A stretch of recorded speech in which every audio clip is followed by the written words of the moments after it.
कि डॉक्टर अंबेडकर को किस तरीके से एडमिशन मिला। अगर हम भीम की बात करते हैं कि भीम को एडमिशन कैसे मिला, जी तो जब वो ऑफिसर का लेटर लेके उनके पिताजी जाते हैं, जो कि स्वयं सूबेदार हैं, और अपने सीनियर ऑफिसर का लेटर लेके जाते हैं स्कूल में, तब उन्हें प्रवेश देने के लिए स्कूल तैयार होता है, मजबूर हो जाता है फिर। मजबूर होता है, तैयार होता है। लेकिन शर्त रखी जाती है।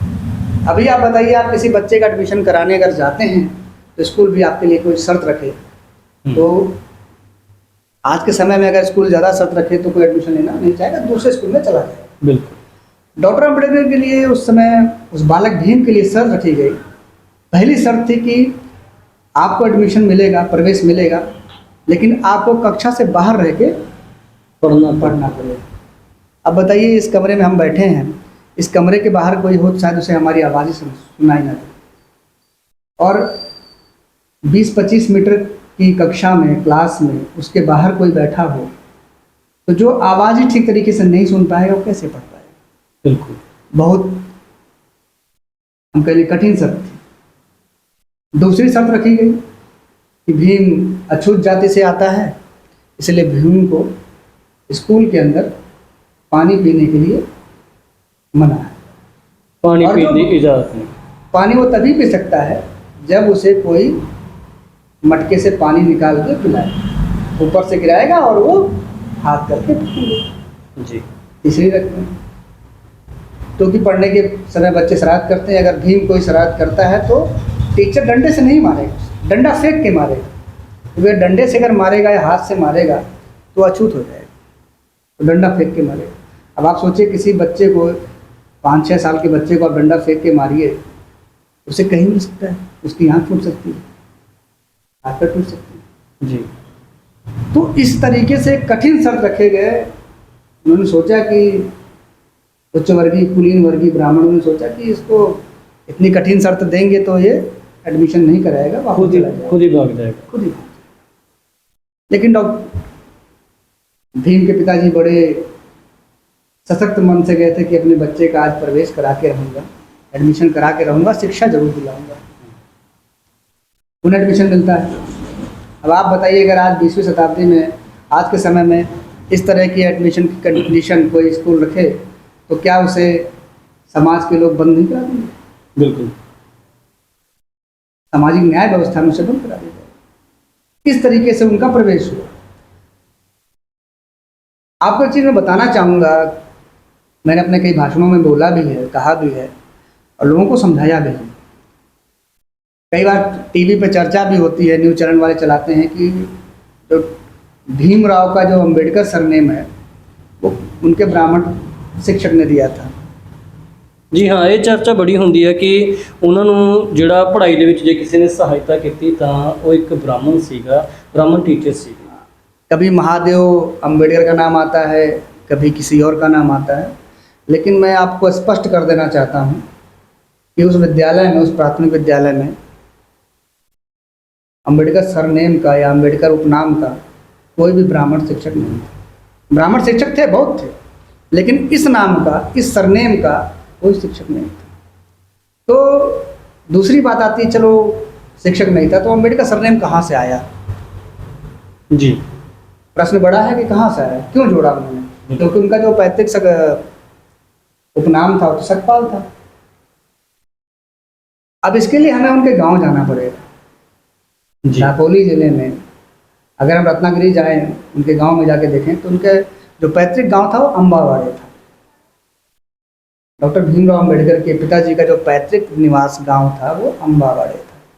अम्बावाड़े। जैसे आप लोग जानते हैं कि बहुत से लोग अपने गांव का या शहर का नाम अपने नाम के पीछे लगाते हैं। जैसे फिराक गोरखपुरी लगा, गोरखपुर के थे तो गोरखपुरी लगा लिया। सूरमा भोपाली, भोपाल के थे तो भोपाली लगा लिया। रणदीप सुरजेवाला, अपने गांव का नाम लगा लिया। उसी प्रकार से उनके पिताजी ने भी उनके नाम के साथ अपने ही गांव का नाम जो अम्बावाड़ी था उसको लगाया, अम्बावाड़े। बाद में वो नाम अम्बावाड़े से चल के अम्बावाड़ेकर हुआ और लिखने में अम्बेडकर। तो जो उनके एडमिशन के समय जो दस्तावेज तैयार हुए प्रवेश के समय, उसमें अम्बावाड़ेकर से अंबेडकर हो गया, तो वो हो गए भीमराव अंबेडकर। तो इस तरीके से जो सत्य है कि डॉक्टर भीमराव अंबेडकर का नाम में जो अंबेडकर है वो कहाँ से आया, तो इस तरीके से उनके गांव से आया, अम्बावाडेकर से अंबेडकर हुआ। जी अभी तो संशय नहीं होना चाहिए आपके मन में कि ये उपनाम या सरनेम कहाँ से मिला। जी बिल्कुल। आपसे कोई अगर पूछे कि ये सरनेम उन्हें महादेव अंबेडकर ने दिया था, तो आप उन्हें बताइएगा कि डॉक्टर अंबेडकर का सरनेम जो है उनके गांव से है, अंबावाड़े से। जी मतलब ਜਿਹੜਾ ਡਾਕਟਰ ਅੰਬੇਦਕਰ ਦਾ ਨਾਮ ਪਿੱਛੇ ਅੰਬੇਦਕਰ ਪੈਂਦਾ, ਡਾਕਟਰ ਭੀਮਰਾव ਅੰਬੇਦਕਰ, ਤੇ ਅੰਬੇਦਕਰ ਜਿਹੜਾ ਲਫ਼ਜ਼ ਹੈ ਉਹ ਉਹਨਾਂ ਦੇ ਪਿੰਡ ਤੋਂ ਉਹਨਾਂ ਨੂੰ हाँ जी, उन्होंने पिंड का नाम सी जी। अंबावाड़े। ਬਹੁਤ ਲੋਕ ਨੇ ਜਿਹੜੇ ਆਪਣੇ ਪਿੰਡ ਦਾ ਜਾਂ ਸ਼ਹਿਰ ਦਾ ਨਾਮ ਆਪਣੇ ਨਾਮ ਨਾਲ ਲਾਉਂਦੇ, ਖਾਸ ਕਰ ਪਿੰਡਾਂ हाँ जी, ਜਿਹੜੇ ਜਿਵੇਂ ਹੁਣ ਇੱਕ ਪਿੱਛੇ ਜੇ ਬਹੁਤ ਮਸ਼ਹੂਰ ਸਿੰਗਰ ਹੋਏ ਨੇ, ਮਰਹੂਮ ਸਿੰਗਰ ਕਹਾਂਗਾ ਮੈਂ, ਸਿੱਧੂ हाँ, ਸਿੱਧੂ ਮੂਸੇਵਾਲਾ, मूसेवाला ਉਹ ਮੂਸੇਵਾਲਾ ਉਹਨਾਂ ਦਾ ਪਿੰਡ ਹੈ, पिंड है। ਤੇ ਉਹ ਆਪਣੇ ਪਿੰਡ ਦਾ ਨਾਮ ਹੀ ਆਪਣੇ ਨਾਮ ਦੇ ਨਾਲ ਜੋੜਦੇ ਸੀ। ਸਿੱਧੂ ਉਹ ਸਿੱਧੂਆਂ ਦਾ ਪਿੰਡ ਹੈ, ਤੇ ਸਿੱਧੂ ਉਹ ਤਾਂ ਕਹਿੰਦੇ ਸੀ ਕਿ ਸਿੱਧੂ ਮੂਸੇਵਾਲਾ, ਹਾਂਜੀ। ਮਤਲਬ ਉਹ ਆਪਣੇ ਪਿੰਡ ਨੂੰ ਆਪਣੇ ਨਾਮ ਦੇ ਨਾਲ ਜੋੜਦੇ ਸੀ। ਉਸੇ ਤਰ੍ਹਾਂ ਭੀਮਰਾव ਅੰਬੇਦਕਰ ਨਾਮ ਬਣਿਆ ਡਾਕਟਰ ਭੀਮਰਾव। बिल्कुल सही समझे आप। ਇਹ ਤਾਂ ਰਹੀ ਉਹਨਾਂ ਦੇ ਸਕੂਲ ਦੇ ਦਿਨਾਂ ਦੀ ਗੱਲ ਤੁਸੀਂ ਦੱਸੀ ਡਾਕਟਰ ਸਾਹਿਬ। ਸਕੂਲ ਤੋਂ ਬਾਅਦ ਵੀ ਮੁਸ਼ਕਲਾਂ ਤਾਂ ਘੱਟ ਨਹੀਂ ਗਈਆਂ ਹੋਣਗੀਆਂ। ਮੁਸ਼ਕਲਾਂ ਤਾਂ ਜਿਹੜੇ ਬ੍ਰਾਹਮਣਵਾਦੀ ਸੋਚ ਦੇ ਮਾਲਕ ਨੇ, ਮੈਂ ਬ੍ਰਾਹਮਣਾਂ ਨੂੰ ਮਾੜਾ ਨਹੀਂ ਕਹਿੰਦਾ, ਬ੍ਰਾਹਮਣਵਾਦੀ ਸੋਚ ਦੀ ਗੱਲ ਕਰਦਾ ਹਾਂ, ਤੇ ਉਸ ਸੋਚ ਦੇ ਮਾਲਕ ਨੇ, ਉਸ ਸੋਚ ਨੇ ਤਾਂ ਫਿਰ ਵੀ ਉਹਨਾਂ ਨੂੰ ਤੰਗ ਕੀਤਾ ਹੀ ਹੋਊਗਾ। ਡਾਕਟਰ ਸਾਹਿਬ ਇਹ ਤਾਂ ਹੋ ਗਈ ਸਕੂਲ ਦੇ ਦਿਨਾਂ ਦੀ ਗੱਲ, ਤੇ ਸਕੂਲ ਤੋਂ ਬਾਅਦ ਵੀ ਇਹ ਤਾਂ ਹੈ ਨਹੀਂ ਕਿ ਮੁਸ਼ਕਲਾਂ ਹੱਲ ਹੋ ਗਈਆਂ ਹੋਣਗੀਆਂ। ਸਕੂਲ ਤੋਂ ਬਾਅਦ ਵੀ ਤਾਂ ਉਹਨਾਂ ਨਾਲ ਮੁਸ਼ਕਲਾਂ ਜੁੜੀਆਂ ਰਹੀਆਂ ਹੋਣਗੀਆਂ, ਬਲਕਿ ਵੱਧਦੀਆਂ ਰਹੀਆਂ ਹੋਣਗੀਆਂ। ਉਹਨਾਂ ਬਾਰੇ ਵੀ ਤਾਂ ਚਰਚਾ ਕਰੋ, ਉਹਨਾਂ ਬਾਰੇ ਦੱਸੋ। जब कोई छोटा सा बीज पौधा बनने का प्रयास कर रहा होता है, पौधा बनने की प्रक्रिया में होता है, तो बहुत दबाव होता है। तो जितना दबाव एक बीज के ऊपर की मिट्टी का होता है, उतना ही दबाव डॉक्टर अंबेडकर जब शिक्षा ले रहे थे, जब पढ़ रहे थे, बालक भीम जब पढ़ रहे थे, तो उतना ही दबाव उनके ऊपर भी था।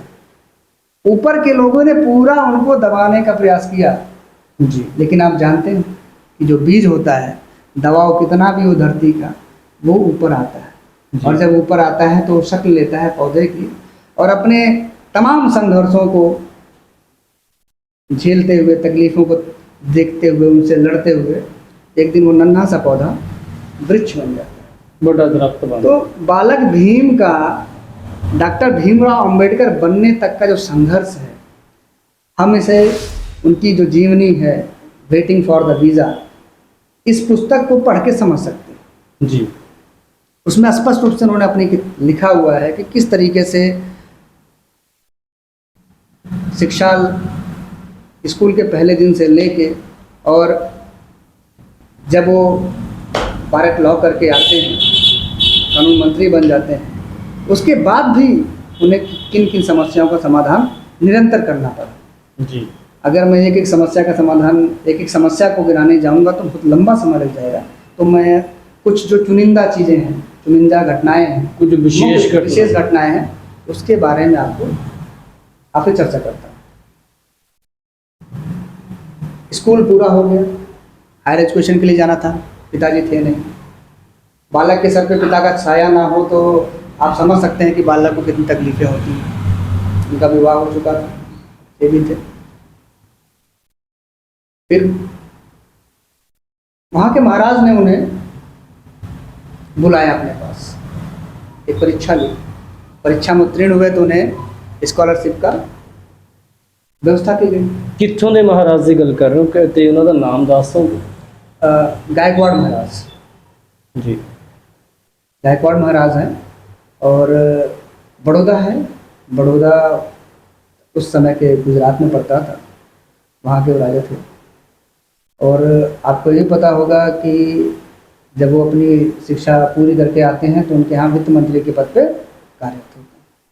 ਤੁਸੀਂ ਮਹਾराज वित्त मंत्री के पद पे कार्यरत होते हुए भी उन्हें बहुत सी समस्याओं का सामना करना पड़ता है, क्योंकि उस जगह, उस दफ्तर में भी उच्च जाति, तथाकथित उच्च जाति, जो अपने आप को उच्च जाति कहते हैं, मेरा तो मानना है कि आदमी ऊंचा नीचा या छोटा बड़ा कहें अपने कर्मों से होता है। कर्म न तो जिसके कर्म चंगे हैं वो आदमी चंगा है, जिसके कर्म माड़े हैं वो आदमी माड़ा है। बिल्कुल।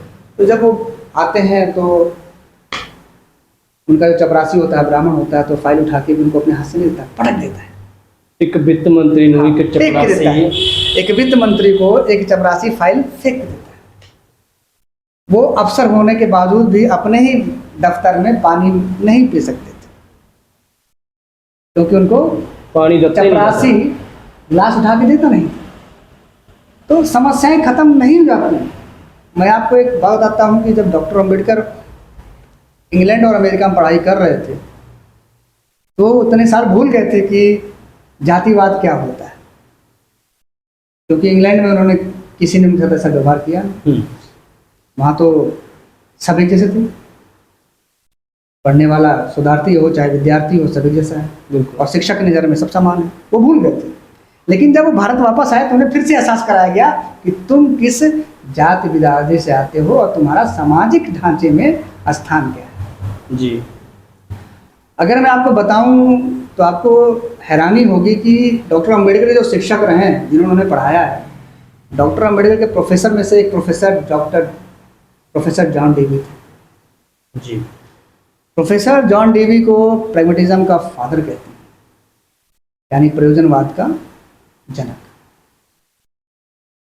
दूसरा, दुनिया के बेहतरीन प्रोफेसर जो इकोनॉमिक्स से रहे हैं, प्रोफेसर सेलिग्मैन, ये दोनों ही डॉक्टर अंबेडकर के प्रोफेसर थे जब वो अमेरिका में शिक्षा ग्रहण कर रहे थे।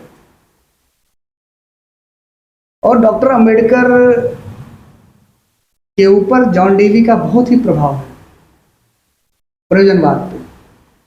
और जो डॉक्टर अंबेडकर जॉन डेवी को देखते हैं और बुद्ध की बातों को देखते हैं तो वो पाते हैं कि बुद्ध ने जो प्रयोग 2000-2500 साल पहले किए हैं वही प्रयोगों की बात जॉन डेवी कर रहे हैं। जी। इंट्रोस्पेक्शन की बात आती है। बुद्ध ने भी इंट्रोस्पेक्शन ही किया था, अपने आप को जानने की प्रक्रिया में बुद्ध रहे थे। सिद्धार्थ से बुद्ध बनने की जो प्रक्रिया है वो इंट्रोस्पेक्शन है, आत्मबोध ही है। खुद को जानना है, खुद को जानना है, खुद की जांच करना है। तो हम डॉक्टर अंबेडकर की कठिनाइयों का वर्णन अगर सामाजिक रूप से करें तो वो समस्याएं कम हुई हैं लेकिन ख़त्म नहीं हुई। आज भी उनके समाज से आने वाले लोगों को उस पीड़ा का अनुभव करना पड़ता है। मैं आपको एक अपने ही पंजाब से एक प्रोफेसर का उदाहरण देने जा रहा हूँ। डॉक्टर रितु, नाम सुना होगा आपने, दिल्ली विश्वविद्यालय में पढ़ा रही थी वो, और उन्हें